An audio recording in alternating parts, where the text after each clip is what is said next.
but this is about serverless. So we'll start off here. So what is serverless? Okay. Just a show of hands, who here is already doing some type of serverless applications? Okay, interesting. So serverless, as you can read here, is about a serverless computing service that runs your code and responds, very important, to events without you managing all those servers, providing automatic scaling, and charging only for the execution time, hopefully. So this new paradigm, if we start analyzing it, if you can see two vertices here, one for code abstraction and another one for how you focus on code logic, things have evolved through time, right? We kind of started with physical machines, move into the virtual machines space as we're traversing these vertices. We reach containers, right, to provide more encapsulation of this business logics. And of course, lambdas are high in these terms of computing evolution. When we talk about this new computing evolution, we've got to discuss about the different execution patterns that are available to you. API-driven patterns, that's going to be one approach for you to interact with lambdas. Event-driven patterns, so you're reacting to events being emitted. Data streaming patterns, and scheduling. Okay? There could be more, but these are the ones that I'll be showing to you today. Some of the key points about serverless as we went through our journey here is that for you as a developer, really you got to focus a lot on code abstractions. That's the important part, right? You focus on your code. You don't have to be worrying about other things because the provider will provide you with auto-scaling, fault tolerance, high availability, metrics and logging, which is really important, as we're going to start seeing. No operating system updates, and you pay per use. Right? So these are kind of the key points to take away when you're starting to move into serverless architecture. For some project managers, the payment is going to be important, so it's fine that you can show them something like this. There's a free tier in Amazon, for example. You buy executions through 100 millisecond increments. There really is no minimums, no per device fees, no idle fees, which is important. And you actually get 1 million requests free per month. So very interesting approach. The next approach is, okay, how do these functions work? How do we start? Well, first of all, of course, you got to code, right? So you're going to code. I'm going to show you how to code, and then you're going to basically upload that function or that package that you built into the provider, right? Then that provider, you're going to determine how it's going to be triggered, right? Using those execution patterns. And once it executes, well, then you worry about other things once you are in execution mode. But it's a very simple approach. Code, deploy, and test. Like I mentioned, there are different providers. There is AWS Lambda, which I'm going to be showcasing. There's also Google Cloud Functions, Azure Functions. There's projects by IBM, Cloud Functions, and OpenWhisk. But today, we're mostly focusing on Lambdas, even though some of the code that I'll show you at the end and the runtime that we're working on can work for all of these eventually without you doing any code changes, which is the implementations portion. So you have a choice to implement these functions, okay, from the traditional languages, PHP, Node, Ruby, Python, Go, .NET. But today I'm showing you this new language that we've developed called BoxLang. It's a JVM language, so you'll feel right at home. One of the things that we basically grasped when we started working with AWS Lambdas was one topic, which was to focus. I think this was very, very important. It was a little paradigm shift for our minds of how we're going to work with Lambdas now. So we'll always recommend the developers now on our team is, okay, focus on the unit of work. What exactly do you want to do? And that basically starts demystifying that you have to build a big elephant or a big monolith, right? You start building very functional approaches. Thus the word functions. There's several common use cases, from building RESTful applications to data processing, building Amazon Alexa skills that some on our team have built as well, IoT devices, so you can actually grasp information from IoT devices, schedule tasks. You can actually do scheduled tasks with Lambda and a mixture of other services with AWS. Code execution, that's actually what I'm going to be showing you how we built our serverless application. Of course, now the new rage with AI and chatbots, of course, it's a great candidate for building things in serverless. So I like big pictures, so I'll show you a lot of big pictures. Here's a simple example of real-time processing where you can start with a Lambda that responds to an API gateway. That's also another service in Amazon. So it's responding through an invocation. It's actually looking at other things such as S3. Maybe it's processing a PDF. We're actually using some of this for our Timebox application, which is another service that we have in-house for managing our customers. So there's a request to create a PDF for an invoice. We send the data of it. We generate the PDF, store it, and then we basically send the URL. And that's all it does. Okay? Very simple. You can get a little bit more fancy and start building a little bit more expanded RESTful applications. As long as you put an API gateway on top of it that Amazon offers you, you can create different Lambdas with different functionality. And they can respond to different HTTP methods, different routes, etc. Just like if you're building a monolithic or a normal traditional application that you deploy on a VM or a container. And remember, it's all about the focused approaches. It might not be the most convenient way, but it's possible. Then you can get extremely more fancy and start integrating with a lot of different Amazon services, right? To do things of reactivity, reacting when events happen, when somebody puts a file on an S3, when somebody sends a message on the messaging system. So there's always that you can be responding and creating an ecosystem of functions, little functions executing and responding according to the events. Scheduling is another one that you can actually do. So if you actually want to do scheduled tasks based on Lambdas and you are in the Amazon ecoservice, well, you can use EventBridge, which is one of their other services, and you can basically do scheduling of events. And then once those events hit, every day, at midnight, whatever, it'll execute the Lambda patterns that you want, okay? Just like a normal scheduled task. The cool thing about this approach is that, remember, you only pay when this executes. So if it's idle, if it's not doing anything, there's no payments. So once we started learning about all this at Ortus, we had a use case when we started to open source the language, and we really wanted developers to be able to try the language without doing any installations, right? Just right there on the browser. So we developed try.boxlang.io, and this was actually our first production applications, and it's a playground, right? It is built with 2 microservices. One is our mini server runtime, which is a pure Java server that we built, extremely small. It actually runs at about 64 megabytes of RAM. It's very tiny, and it runs the entire application, okay? And then we created the other part of the microservice, which is our Lambdas. So what we wanted is that when you coded, right, and we basically said play, it would send you to our load balancer in AWS, go execute in an available Lambda that we have available, which are very tiny as well, and execute inside of the BoxLang runtime that we defined that is basically snapped inside of the Lambdas, and then give you those results back to you. And then you would see the results of the execution, right? So that was what we wanted to do, and then that's how we ended up building all these runtimes and tools.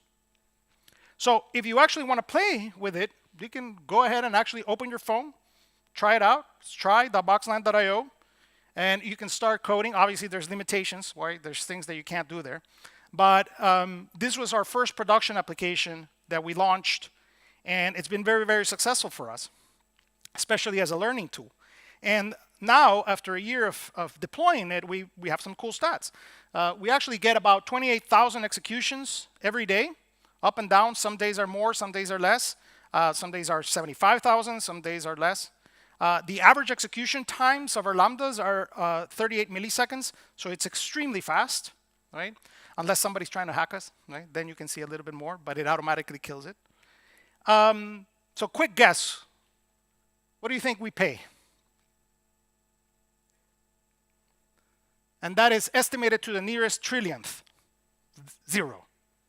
We pay zero, right? We haven't reached that spectrum of 1 million, so we're deploying. We're deploying even more Lambdas, more functionalities, and we're not paying anything, okay? So it's a great deal. So this is what we built. Now I'm going to transition a little bit into best practices, now that I've introduced you to serverless, and then go into the language itself. So some of the things that we learned through this process of a year is here. And there was a guy asking about cold starts and all that stuff. So we have a booth upstairs, so later on we can talk about it. But one of the important facts is that the code is stateless, okay? It's just like a RESTful API. There is no state, right? If you want to leverage state, then you can leverage external services, right? You can tap into S3, you can tap into RDS, into Elastic Cache, right? Queuing services, etc. Okay, so if you try to actually put things on disk and expect them to be there, they will not. Okay? You also get ephemeral disk capacity. Okay, so you only get 512 by default, so not a lot.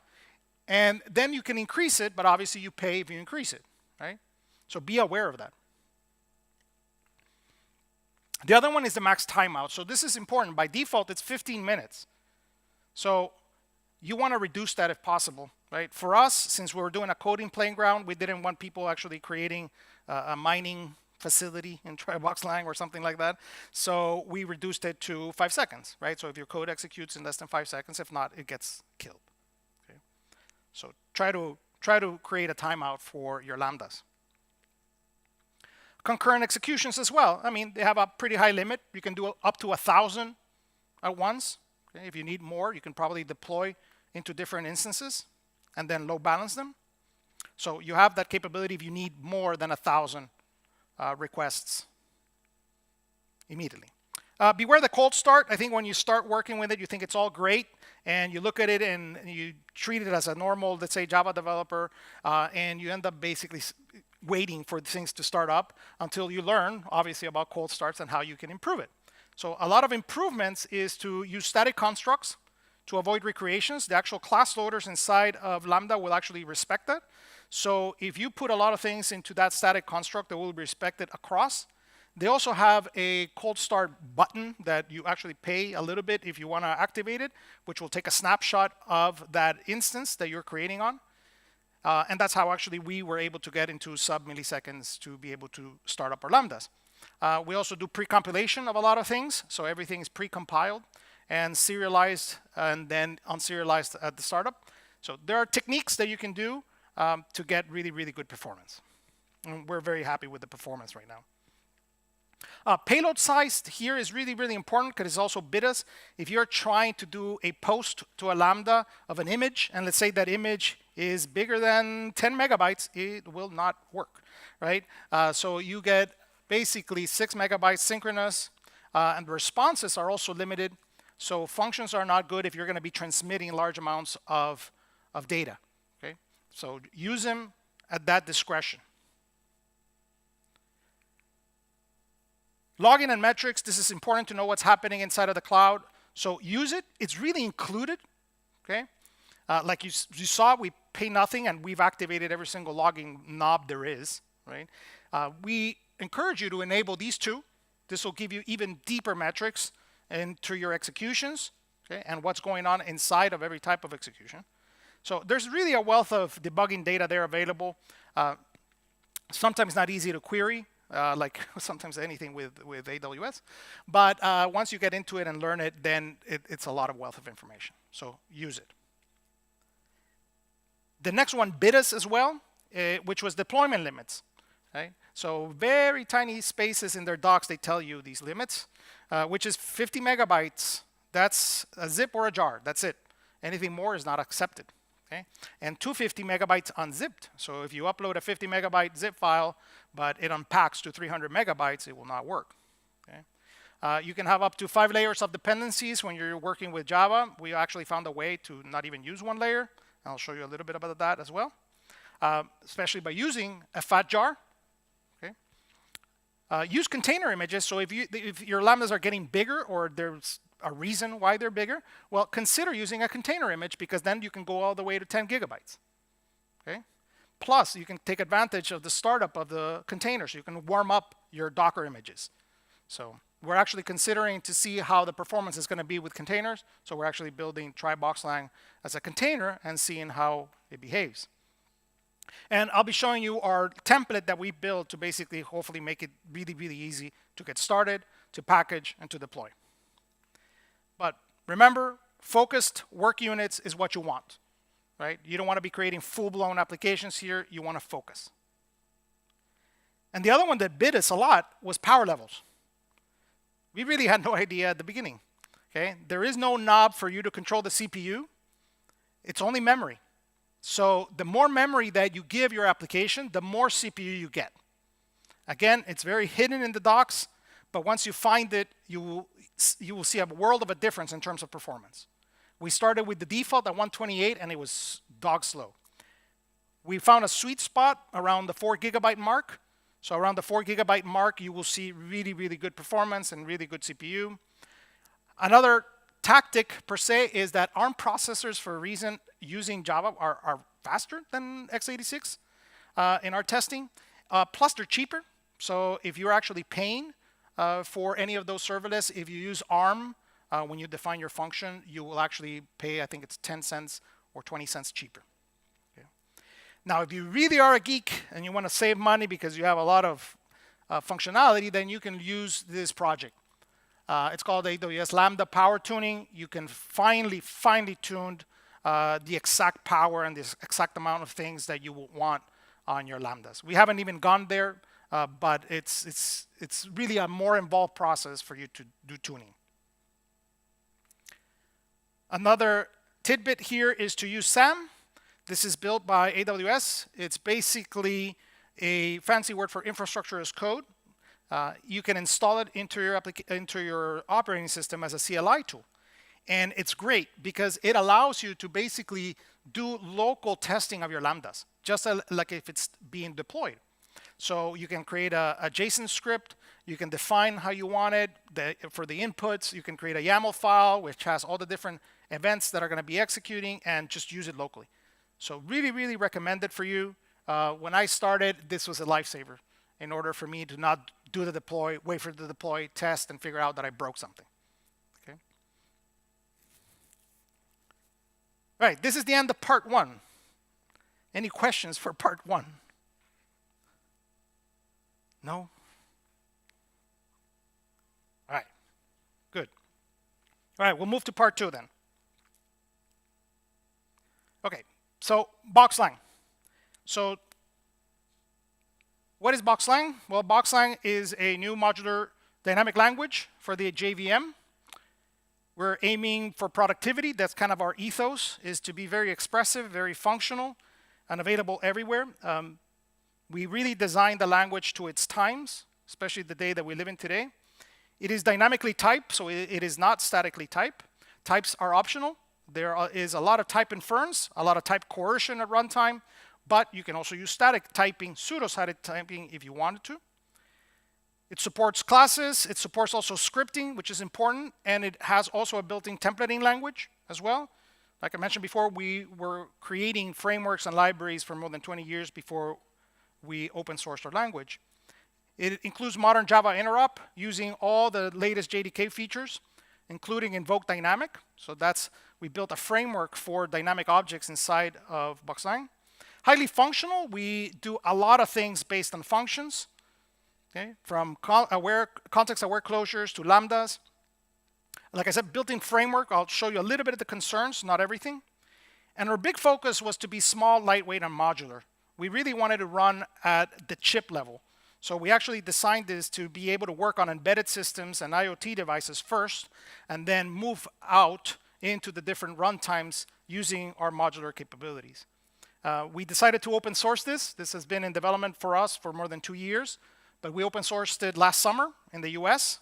We've done about 27 releases every month. Every week, actually, we do a new release, and every month we'll do a big minor release. And we're targeted for a release candidate this month and a final release at our developer conference in Washington, D.C. This May, and you can check it out. Some people have asked us in the booth, why did we create this? And it wasn't because we woke up one day and said, hey, I want to build a language. We're a little crazy, but not that crazy. But you can find out here. Okay, we wrote up a big engineering blog of why we made the decision to build it.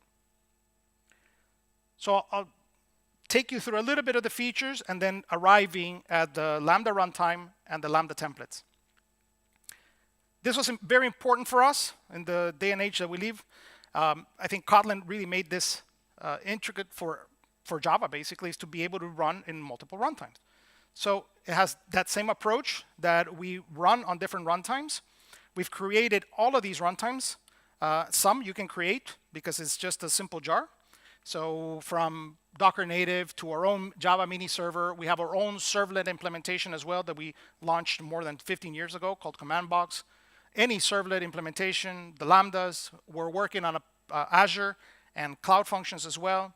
Android and WebAssembly are coming, and there's actually a VS Code one that we launched as well. So the entire language, you can basically extend VS Code with BoxLang. And if we have time, I can show you some of that. Another important aspect is that we dealt with a lot of legacy systems, and we really wanted to make sure that we could bring all those legacy systems back. So the parser has been actually implemented as a multi-parser architecture. We've made a lot of emphasis on what we call the BLAST, which is the BoxLang abstract syntax tree, which is to convert your code into this encapsulated and agnostic AST tree. And then we can basically take different languages and transpile them, and they work in BoxLang. So we've actually worked on a few transpilers for it, and some in progress. But the idea is for us to be able to bring the old into the new. So how does it look like? Well, we can look at some semantics. So you get three types of files that you can interact with. You have a BX, which is a class. BXS, which are scripts. So you can do just pure scripting at the operating system level. BXM, if you're building UI applications in the web, for example, or mobile, you can actually have a full templating language available to you. Some differences. We act on the concept of scopes. So when you create variables, depending on the context of where you create them, they are backed by different things, right? Different situations. So for example, when you define a function without any type, obviously we'll infer it from its value, but they're backed by concurrent maps. And if you're building scripts, they have available a variable scope. If you are functions, then you have argument scope, you have local scopes, and anything surrounding that function is available to you. If you're building classes, well, you have a traditional, like in Java, this and variables, but you also have the static scopes. And another interesting aspect of it is persistence. And we actually give you also different global scopes that are available depending on the runtime that you're on that gives you lifespan. So if you want a singleton, well, just put the object in application scope, and it'll survive the entire application. If you're in a server, just put it into the server scope. If you're in a web server and you have a J2E sessions, well, you can use the session scope. So we've tried to basically give you that functionality of scoping and persistence very, very easily. Okay. As you can see, you can define when arguments are. We'll go a little bit about them. Traditional var scoping like they introduced in the JDK. You can actually completely grab a scope and interact with it. And you can see all the different variables that are available inside of that scope at once. You can even do filterings. You can do any type of functional aspects on those scopes. Okay? And then, of course, in the classes, you have the different available approaches, which are very similar to Java. We also have a lot of enhanced types, because obviously we're working in dynamic land. It's no longer just static. Member functions are a big deal. We want to make everything as functional as possible. Okay? So you have access to everything that you're used to in Java, plus different things such as structs. Basically, structs are maps that are case insensitive. Okay? They're case insensitive, and you can have different types of maps, just like in Java: ordered, unordered, weak, soft, etc. We have a native query object, especially dealing with JDBC. So we abstract all the JDBC intricacies into a very nice JDBC framework. Datetime object, so you can actually interact and produce actual JSON ISO specific types with it. Numerics, so we have the concept of numerical types that could be subtypes of float, of short, of int, of double, big decimal, but it's all abstracted for you. right? So if you want to do big decimal mathematics, you don't have to use all the big decimal functions. It's already automatically calculated for you, depending on the results it changes. As you can see here, for example, you have traditional member methods, normal. You have ways to grab a string, convert it to an array, filter it, iterate over it, introduction of lambdas on it. It's all auto-castable. So as you pass these functions around, and you move an int where a long is expected to be, it will automatically coerce it for you, and vice versa. So there's a lot of these things to help you be dynamic and functional. And of course, to be fluent as well, you can return functions that are first-class citizen. So just like when it was introduced in Java for the lambdas, they can be moved around. You can create basically a map with different lambdas and treat it as an object. So you have a lot of capabilities here. Especially defining functions, you have a lot of other capabilities. This will be similar if you're using something like Kotlin, for example. You don't have the verbosities. Right? You can have a completely typeless function with typeless arguments doing some type of mathematical computation. You don't even know what it is, but it will automatically do it depending on its values at runtime. You can do optional generic types, okay? Or you can do very specific types. It's really up to you, right? Depending on the mood, I guess. All the functions are public by default. All the functions return anything by default, right? And all arguments are, of course, any by default. And then you can determine and pinpoint exactly as you need, right? There's also two types of inference. So we're going to be able to infer and do compilation time optimizations, but there will also be runtime optimizations as you start running your application as well. Like I said, it does all the auto casting for you. In all reality, there's no need to cast.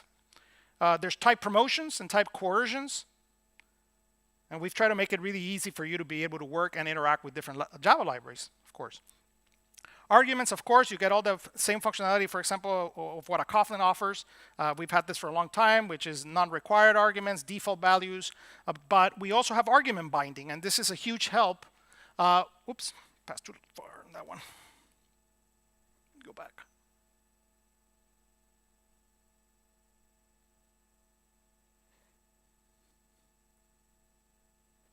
There you go. So you have argument binding. So remember, we're talking that scopes can be actual maps. So you can actually build your own little map. And basically, when you call a method, you can say, hey, method, I want you to bind the argument collection to my map.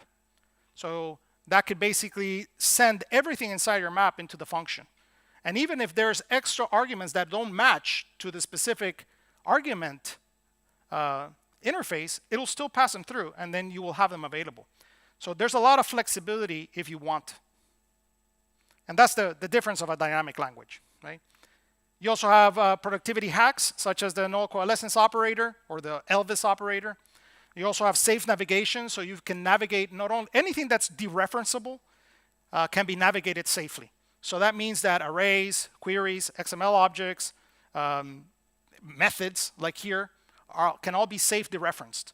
And you can use in combination to the Elvis operator and say the email is going to be inside of this user. If they have that get email function, it'll execute it or it'll assign it a variable from the Elvis operator. So we try to focus a lot on productivity hacks in that sense. String interpolation was also a big one. We wanted to make it extremely easy that we used to. So really, even if you do string concatenations, they will be actually using string builders behind the scenes. So you don't even have to worry about string builders anymore. We even calculate that. Anything between hashes is also expressions. So we've done a lot of UI work at Ortus as well, and we brought a lot of cool UI techniques into the language itself. So anything you put inside of those hashes, like in Vue.js, for example, it's an expression. And that could be fully whatever you want. Okay. You also have big strings. So there is no difference of using the 3 quotes in Java, for example, for a big string without line breaks. For us, it doesn't really matter. So just use 1 quote, and that's a big string, or it can be a small string. It doesn't matter. You can combine them as well with scopes, like I mentioned, right? So you can do buildings of templates or anything of this nature. So string interpolation makes it really easy for building UI applications as well. Closures and lambdas, of course.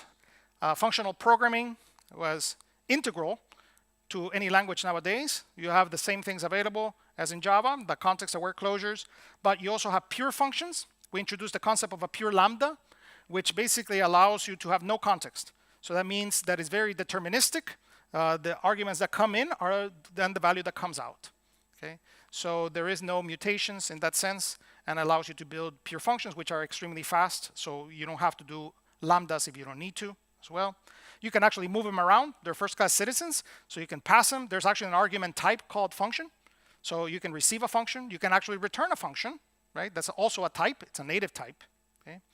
And of course, we also do automatic coercion. Since we're in Java world, if I'm using here, for example, a completable future, I can just say run async. Here's a lambda, calls another function. There's a then and another then, moving with closures now instead of a traditional lambda.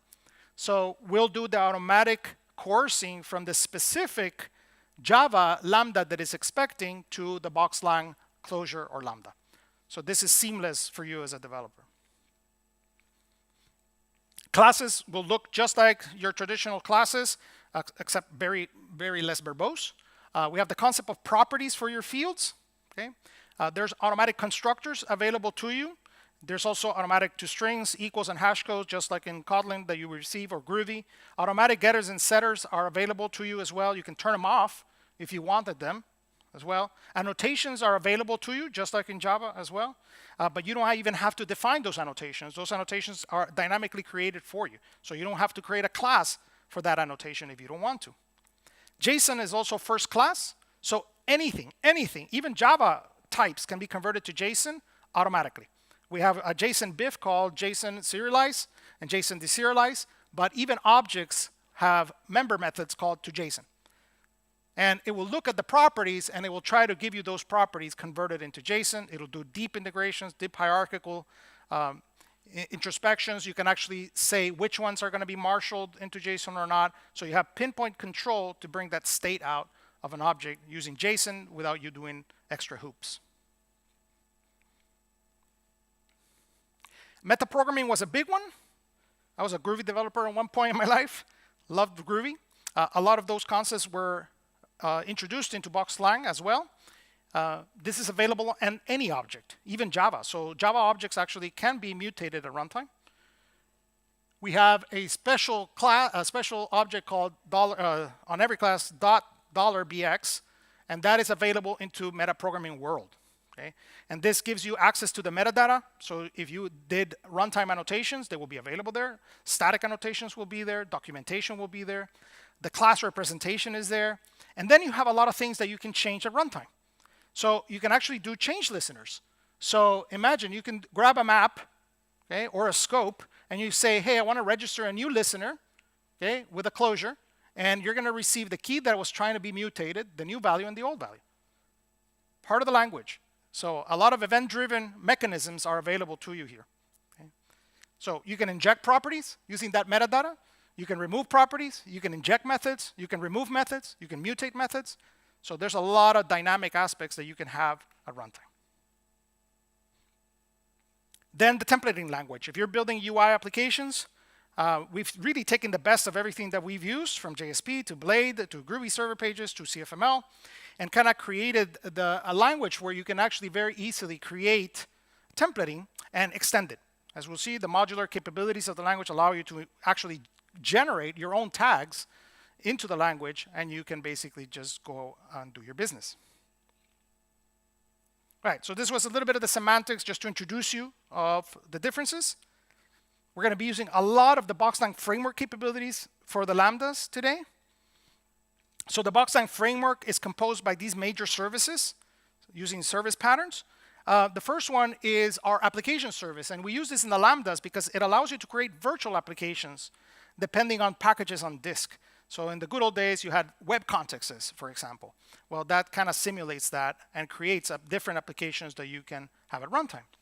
We have a lot of emphasis in BoxLang with asynchronous computations and parallel computations. Everything from the JDK is exposed into our framework, and the synchronous services allows you to register your own executors, work with virtual threads. Anything that you're doing asynchronous is available to you. We've also done lots of caching frameworks in the past. We've migrated them to BoxLang, and you have a full enterprise caching engine available to you with different providers that you can connect to other caches.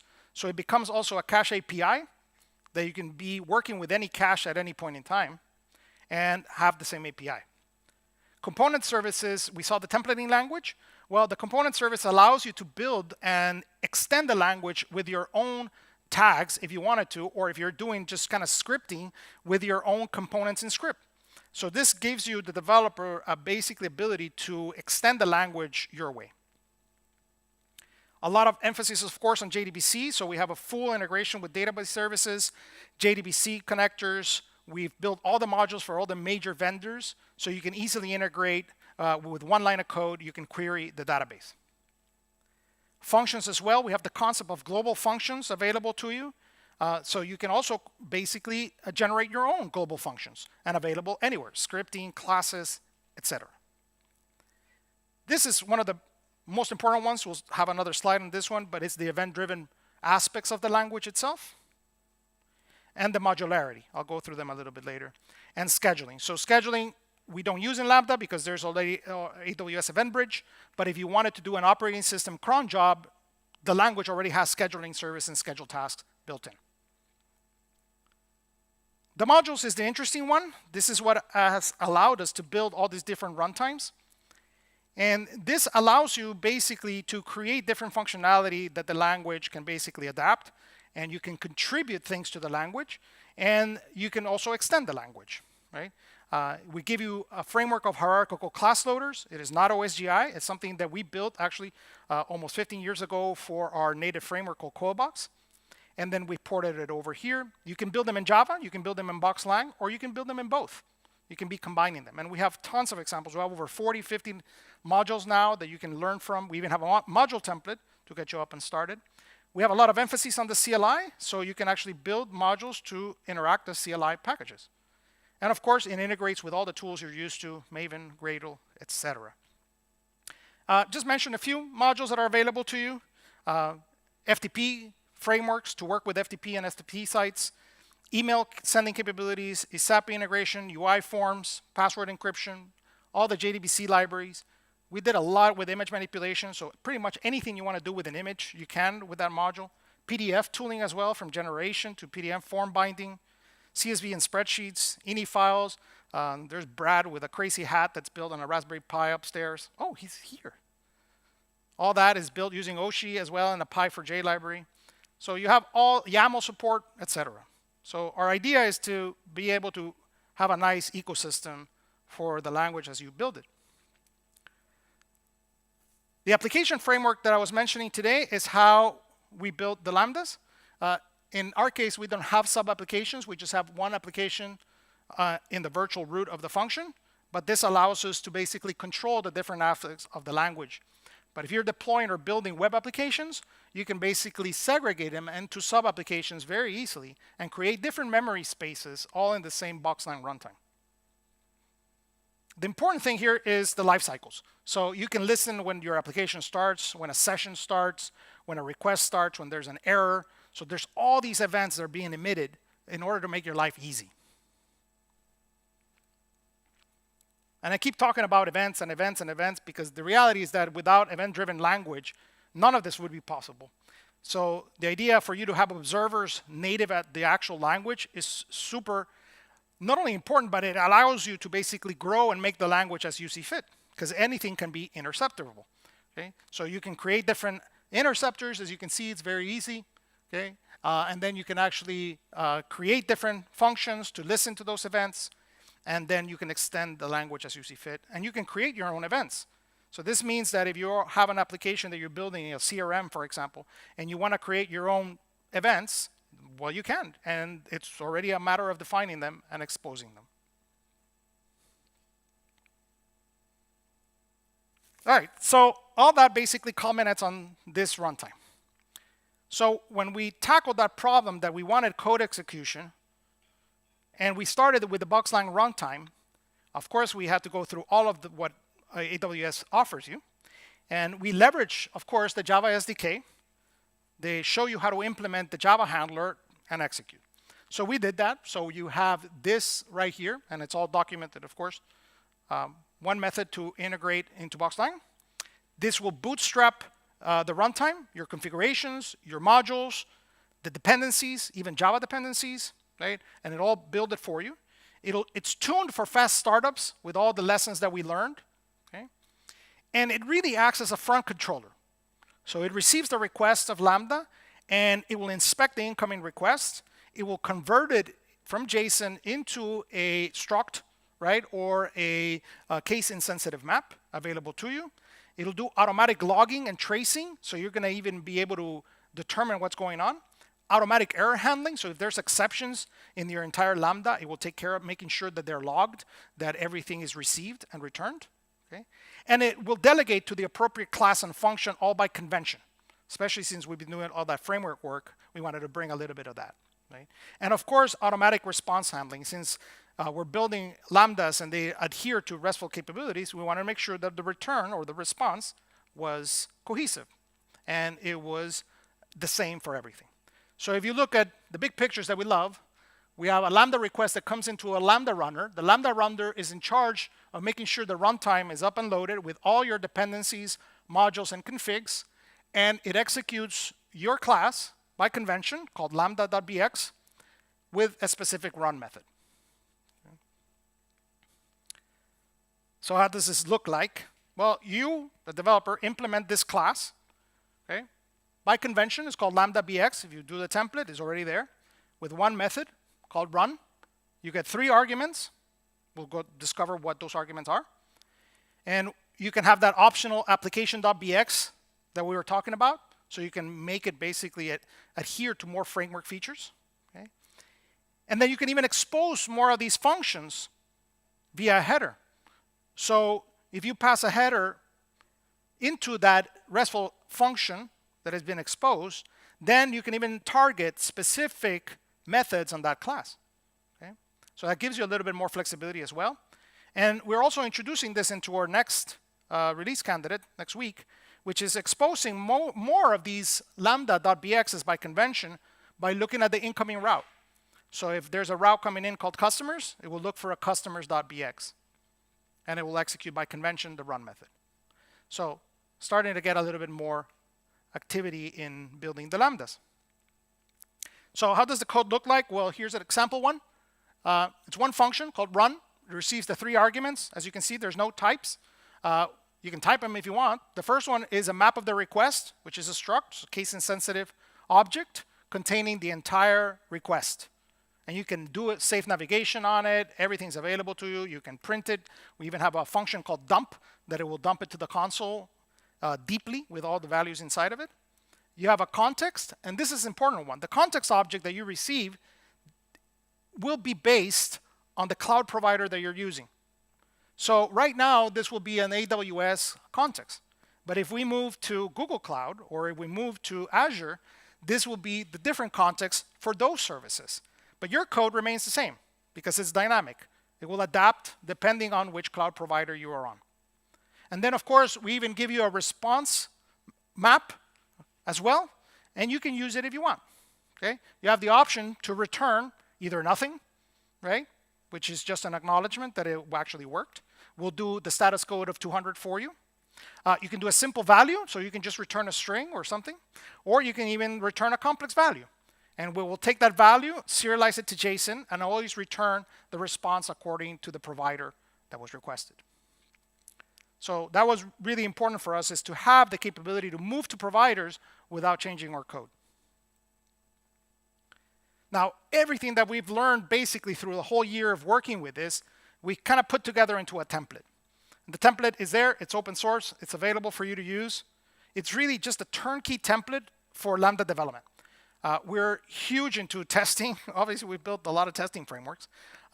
So unit and integration testing is available already on the template. With JUnit, our own framework test box. It has SAM integration as well. We've actually built the JSON files for you in the YAML.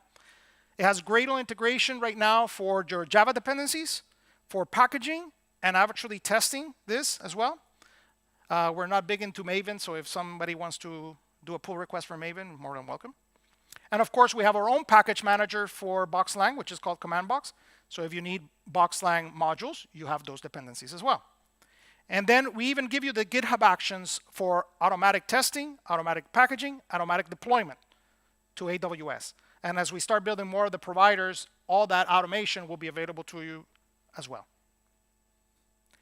The end result will be something like this. It will be your package Lambda according to the vendor that you're deploying it to, with your lambda.bx, with the optional application.bx available, with a custom BoxLang.json. Basically, the entire language can be configured with a JSON file. And this is something really that we wanted to introduce as well, specifically because we wanted, Jorge's machine to be the same as my machine in terms of language implementation. So we've abstracted the majority of what a language runtime can be configured with into a specific JSON file. We have the lib folder, which includes the runtime and any Java dependencies that you require for your Lambda. We'll take care of all the shadow jar for you and package it. And of course, if you're using any of our modules, they will be separate as well. So all that is basically available to you with just running Gradle build, and that's it. And then you focus on coding. So with that, hopefully you'll get an insight into serverless, an insight into a new JVM language, and how to build these serverless applications. Go try it, please.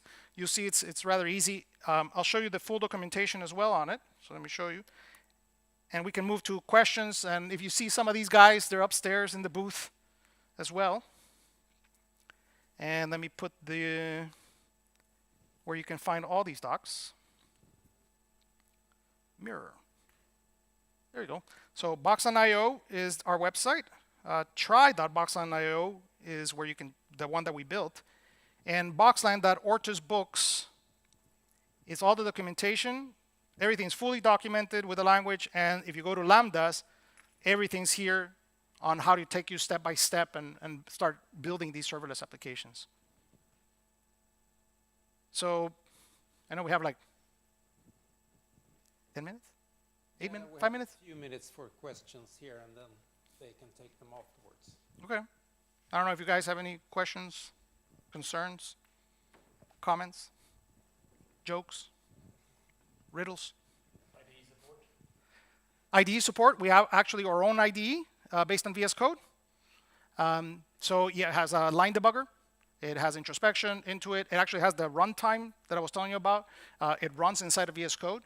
And we're actually working on the testing patterns to integrate with our own testing framework embedded into VS Code. So we've done a lot with VS Code. I don't know if I have it here. Maybe I'll show it to you.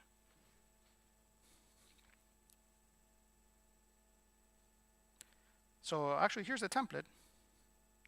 So, yeah, so it looks horrible. But you'll see that here is the BoxLang portions, and you can even define servers here and the different BoxLang homes. There's the language server that it connected, right? And then you can interact. So we're talking about the Lambda here. So if we look at source, main, Lambda, this is how a Lambda looks like. And you can do the traditional breakpoints and execute your Lambda and all that stuff, introspection. And it's a dynamic language, so things might not be what it are until runtime, but there are hints that we're going to be adding as well into it. Even compiler hints as well to make things faster. But yeah, we're doing a lot for tooling as well. Good question. Yes? If I want to start like Lambda function with BoxLang, do I need to use a template like Chrome or?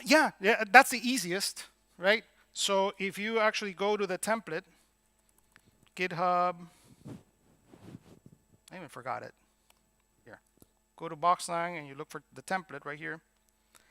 We even added a button for you, so you can say use this template right here on the top, and you can create a new repository. And I'm going to be adding actually code space support next, so you can even code on the web. But yeah, you can start like that very easily, download it. Make sure you have JDK 21, right? And I think the IDE even now prompts you now. So we added support into the IDE, into our extension, that'll say, hey, you don't have the right JDK. That's the easiest. Yes, so good question. So if you go here into the CLI, right, and you just type, oops, stuck. It's stuck. right? It's stuck. But if you type BoxLang, it's a CLI. So we've done a lot of work. We started at the CLI first. So it has even different BIFs for reading input. It already parses all the arguments into positional, named. It gives you all that available out of the box to work with CLI. Thank you very much. Thank you. Appreciate it.